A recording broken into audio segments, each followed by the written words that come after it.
Sino ang pinaka-napa? Oh, wow! Sa mga talentado kids na ating natanaw.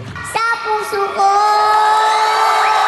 At yun ay ikaw! 651-5300, tawagan mo ng numero. Hanapin si Dakita Kanay o May Empeño para mapasayo 10,000 ang papremyo!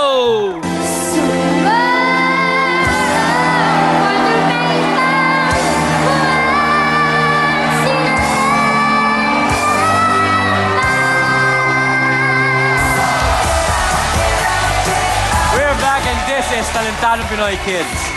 Before the break, nagpakita si Angela ng kanyang galing sa pagkanta.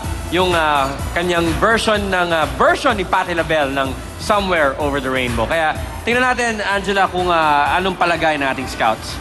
Tita Kay. Ang hirap nung pinili mong piyesa kasi Patti LaBelle yan eh. Oo, kung kilala mo si Patti LaBelle, ano yan, talagang wala namang bahay bata na yung, yung babae yung kasi sobrang taas ng boses. Kaya lahat ng mga piyesa niya, ang hirap kantahin bilang singer. Pero in all fairness naman sa you, darling, nabigyan mo ng justice, medyo may konting ano lang, dahil naman siguro hindi ka pa sanay. Pero yung high notes nun sa huli, palong-palo yun, ang taas. Diyos ko talagang halos naghiwalay at ang puti sa itim ng mata mo. Ano kaya mo yun? Kaya naman bibigyan ka nila isang malaking letter A. A for effort. Keep it up, keep it up, keep it up. Thank you very much, Tita Kay. Tuesday. Angela Ruth. Ayan. Mukhang seryoso itong batang ito sa buhay niya. Kanina interview pa lang, pag tinatanong ka, ito po kasi gusto ko eh. Alam niya na agad. I admire your confidence on stage.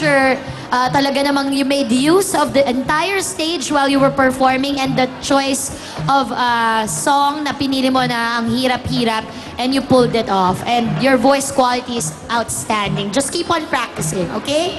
Thank you, Angela. Thank you, Tita Tuesday. Encho. Uy, Angela, ang bigat mo bumirit ha. Ang tindi, malupit. Pero alam mo, tinitingnan ko yung scores ng ating talent scouts.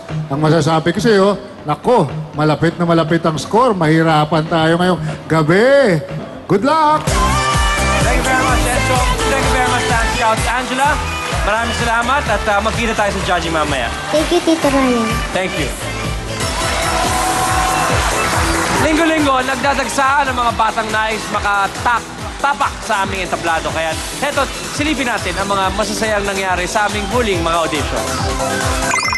At walang maliit na entablado na tutumba sa laki ng mga batang talentado.